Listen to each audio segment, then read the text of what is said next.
And we're back for another preview of the specialist tournaments in Sorare, this time for Game Week 300. And it's fair to say that a lot has changed about this tournament versus last week.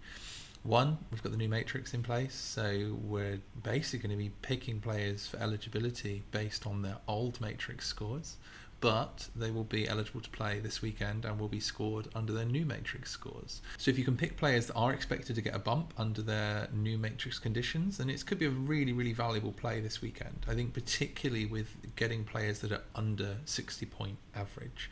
You could find that there's a player that they're under 60 point average on the old matrix, but could be above that on the new matrix. So I think that's something to really look out for.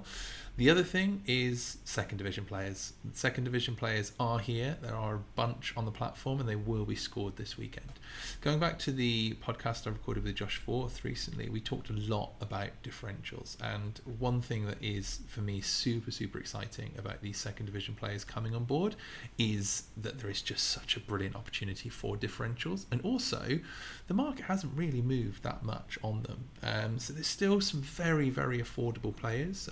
Sorare Data updated their points total today, so I think we'll probably see a little bit of movement in the coming days, but as it stands, there's still an opportunity to pick up some of these players really affordably and use them in specialists this weekend. So it will be a bit of the theme of today's recording. There's a lot of second division players in here, and hopefully it gives you a chance to find a player that could be a little bit cheaper than some of the others, gives you an edge and gives you the opportunity to use these players going forward. So without any further ado, let's get on to our first second division player, and that is our goalkeeper, Andreas Luther of Kaiserslautern.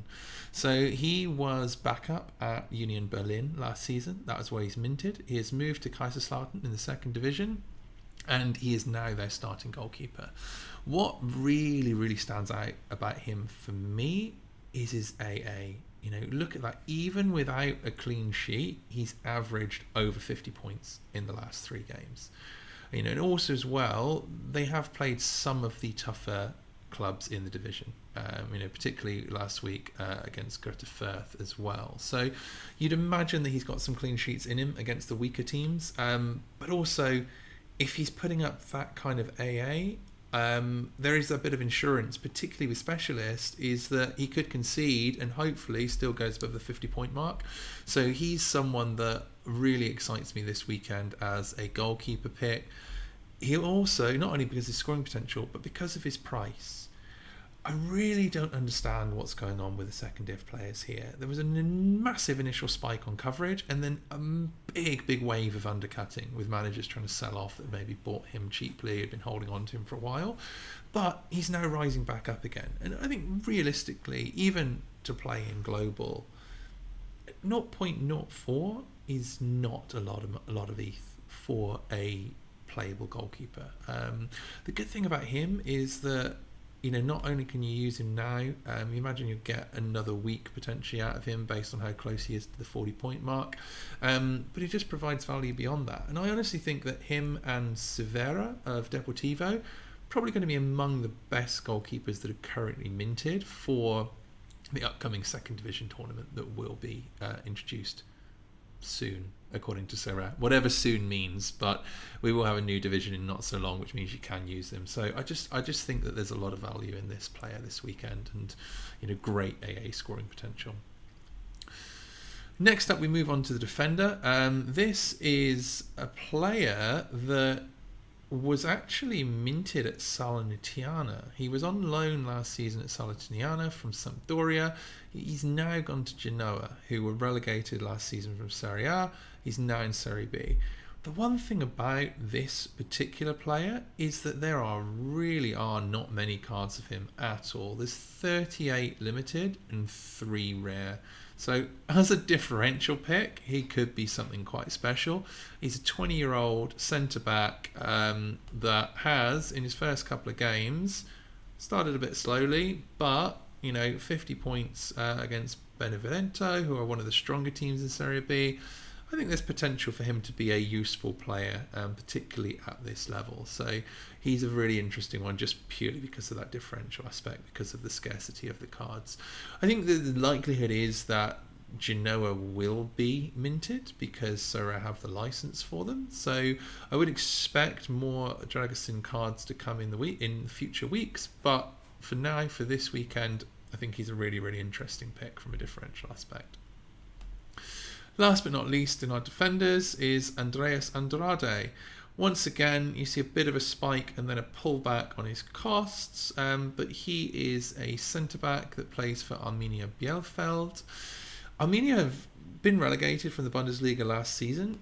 They've started incredibly slowly. They have kind of been figuring out their best team, but the good sign is that after a string of defeats, Andrade was given his opportunity to come in and play and put up a really respectable all-round score in the time that he did play. So I think the chances of him coming in and starting the next game, particularly considering the string of results that they have had, is pretty positive. So he's another quite interesting one. Again, he's under 23. That's I think the real interesting area in looking at these second division players is the ones that you could potentially use in under 23 or in global.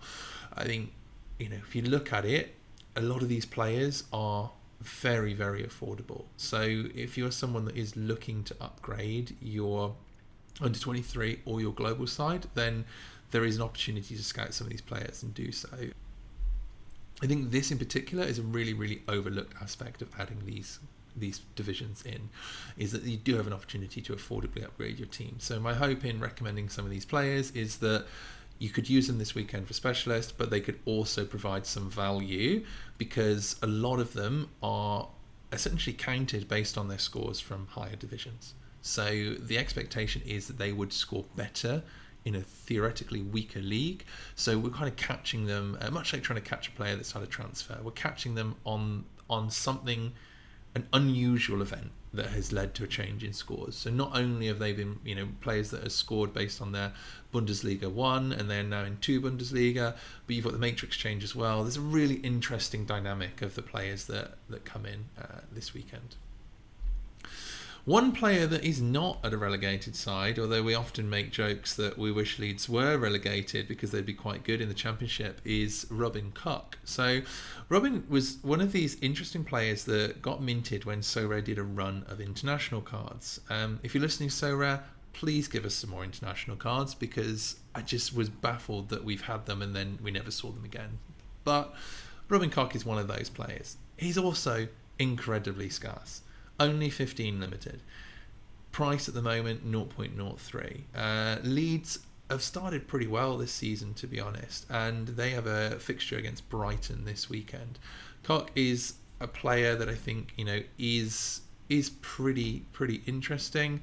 Koch is someone who also gets a nice little benefit from the new matrix. Not much, but if you see here, there is a couple points change in the scores under the new matrix. So I think as an under 40 option, if he can go 55, 60, then you've got a really good player here that could be used. And again, if he does somehow smash, then you are going to be one of 15 or one of 45 players that have dropped him into that slot this weekend. Next up is another relegated player with Genoa. I think this is one of the things that I was looking for when scouting the relegated players is who are going to be on the strongest teams. Look at the teams that have been recently relegated, and Genoa, they fit that category. Genoa look really strong, to be honest with you, and I think they are going to bounce back to Serie A pretty quickly. What is really interesting about Genoa is that they've started the season with arguably 2 of their toughest fixtures and have performed very well in them, so it should get a little bit easier from here. Also, specifically this player, he has midfielder cards in limited, but he has forward cards in rare. So if you're someone that is watching this looking to play specialist rare, then Gudmundsson as a forward is very, very exciting. He's one of the Serie B players that I bought myself, and I am really, really excited to be able to use him in global this season. His price has been pretty sustained increase since the announce of coverage, but he's still very much on the affordable side. If we look at what he's done in the opening 2 games, a 74 with a decisive, a 45 without. That was against Venezia, who also got relegated from Serie A last season, and Benevento, who are one of the stronger teams in Serie B, who did not get promoted last year. What's exciting about Gudmundsson is he pretty much dominates set pieces and also takes penalties as well, so there's always a chance of a decisive with him. So yeah, he's one I really am quite excited about. The other from Serie B is Gianluca Busio, and Busio is a bit more of an all-round beast. He was very, very good in the MLS. He then went to Venezia in Serie A, where unfortunately he really struggled. He was in and out of the team. He wasn't given the real opportunity to shine as Venezia struggled and ultimately were relegated. He started the first 2 games of the season and he's put up some really good AA scores. So again, the first game, tough matchup against Genoa.